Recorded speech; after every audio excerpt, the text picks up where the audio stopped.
So, dear friends, today we will discuss a very interesting topic with you.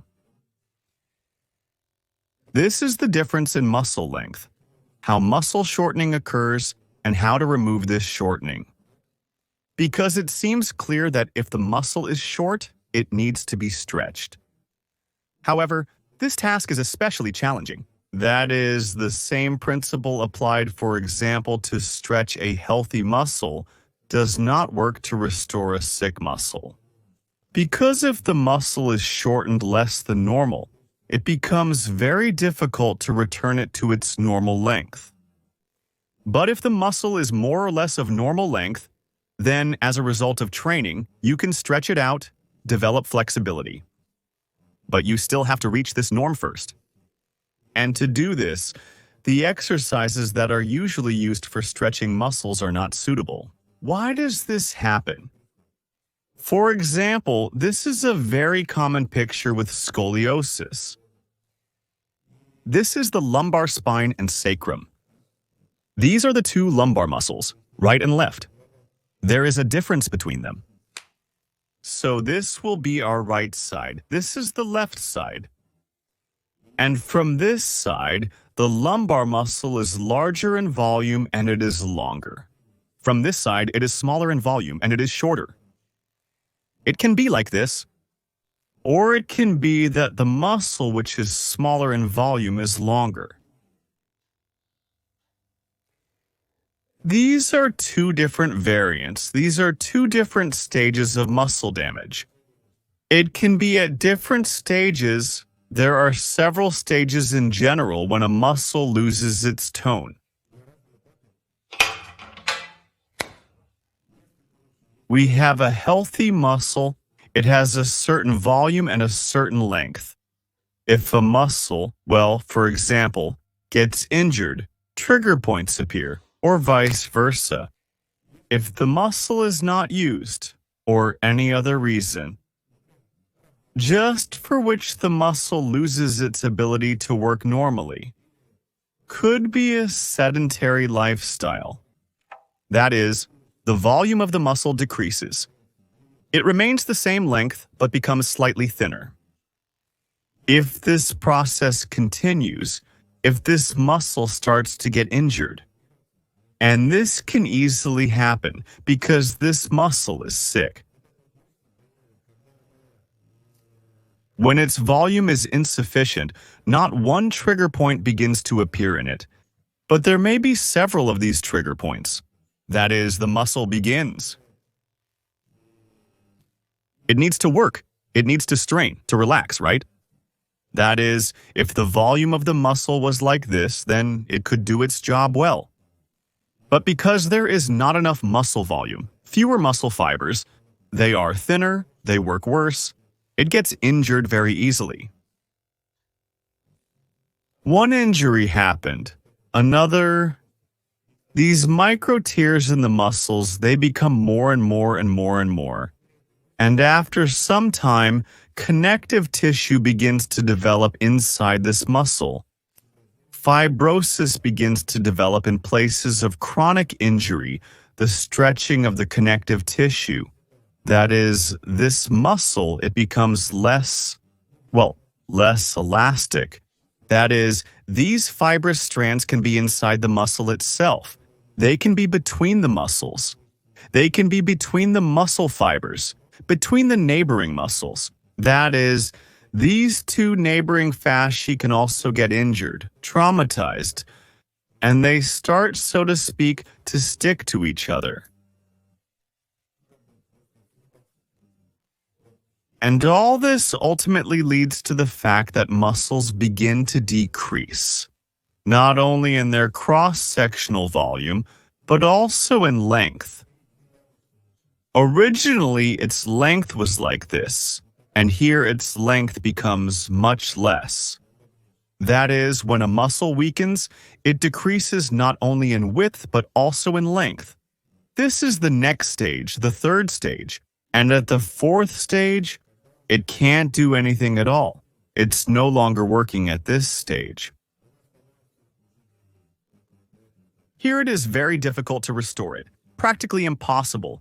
because practically nothing has remained of the muscle.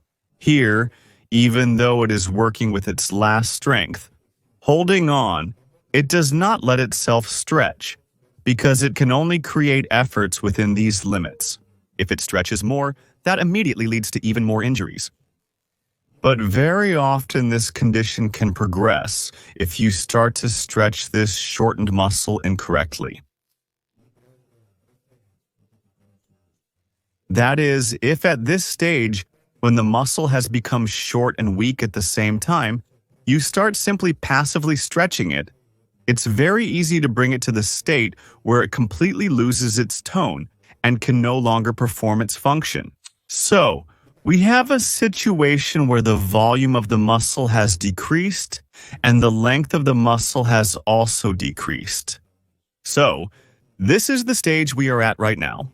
And from this state, we can either end up here or we can return here. There are two options for what can be done with this muscle. If we take it now and just start stretching it, for example, with an exercise for stretching the lumbar muscle, there are many of them, but here's the main one. When the leg is placed behind from the pelvis makes a forward movement. Try to keep the leg straight here. Here is the stretch. It will appear here. And there are options when you do this with a bent leg, but it's better to train this movement to be similar to what should happen in real life. That is, in real life, this muscle begins to stretch at the moment when the pelvis moves forward during a step. And if this muscle is shortened, this movement, when we take a step at the moment when we transfer weight from one leg to the other, here, these 2 points, 2 halves of the pelvis, they should make a movement together here.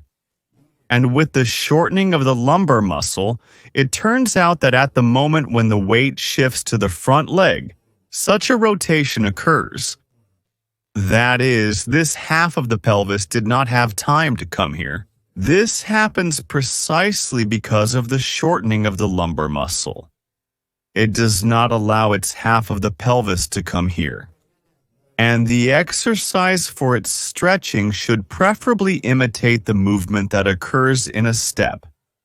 That is, at the moment when, for example, you transfer the weight of the back leg to the front leg. Put your toe like this. Try to straighten this back leg, straighten it at the knee, and at the same time you get a stretch here. And try to move the 2 halves of the pelvis together, symmetrically. Make a forward movement with your pelvis so your pelvis is behind from the front leg. You make a forward movement. It turns out to be in line with the toe of the front foot. You straighten your back leg at the knee. Here you feel the stretch. Just hold it or make this movement. If you notice that during this exercise the leg turns like this, it is also a sign that the muscle is shortened. The leg begins to turn along with the pelvis. Wherever the pelvis turns, the leg turns. During the exercise, try to turn it slightly inward. You can even turn it to make sure it doesn't turn outward. So, for the function of the lumbar muscle, bring it out from here, then move the leg forward.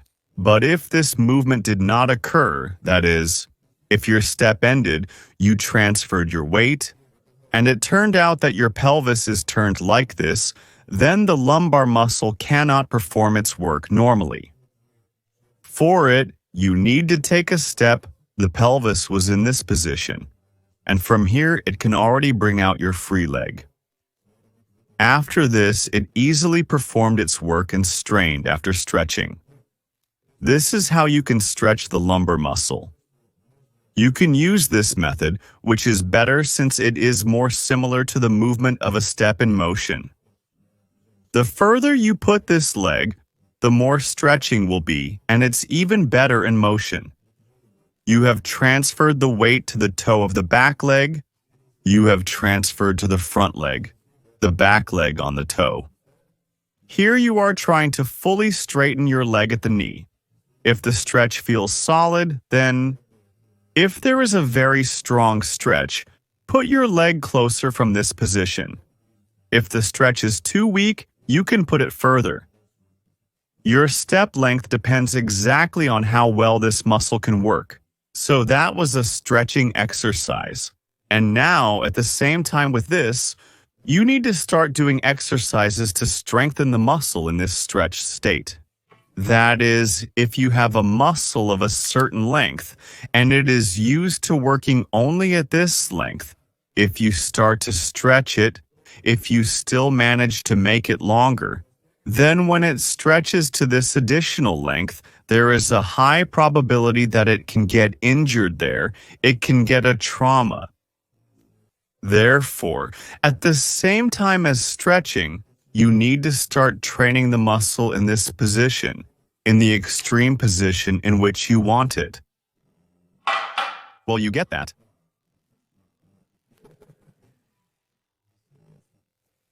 In short, this is one of the exercises, like this. And in order to start training the muscle already in this extreme position, take a roller, a pillow, anything that you can put under your buttocks. Whatever you prefer to put under your buttocks, put it. Here you lie down like this, so that it would be higher. Start with a small height, and in this position your pelvis moved slightly forward. From here, you start to simply lift your leg up. Lifted, lowered, lifted, lowered. That is, this muscle is stretched, you make it work. This is the first initial stage with which you can start. If it's easy, then you increase this height. Put something substantial under your pelvis so that your buttocks are even higher.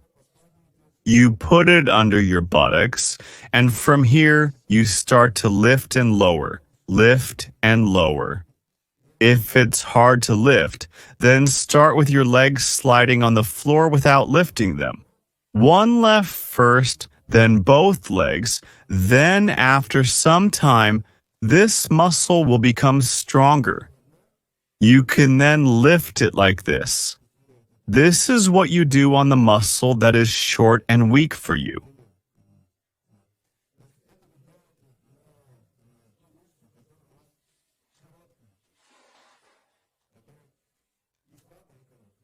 And then you will be able to return the length more or less.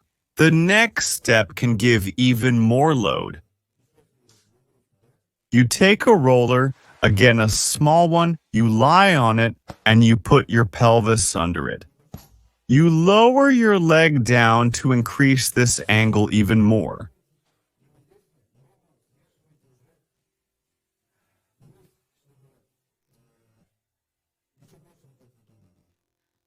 You bend the other leg, and from this position, you start to lift your leg. So you've let it go, it's stretched out, and from here, you've lifted it. And you've let it go again. You can feel the muscle stretching right away. And from here, you start to lift your leg, let it go again so it stretches. Hold it like this for 2-3 seconds, and from here you lift it and let it go again. That is, in general, the main point is that if you stretch a muscle, then you definitely need to teach it to work in this extreme position now. Without this, it will never become healthy for you. It can just become long and weak. That is, it will be just as thin, it will become even thinner, but it will not hold anything at all. That is, for example here, this is the position, this is the condition when the muscle is short and thin. If you just start to stretch this muscle, then this half of the pelvis, it will drop down, the position will change. But there could be instability problems. All these joints will start to wobble. That is, even more pain and even more problems. Therefore, that can happen.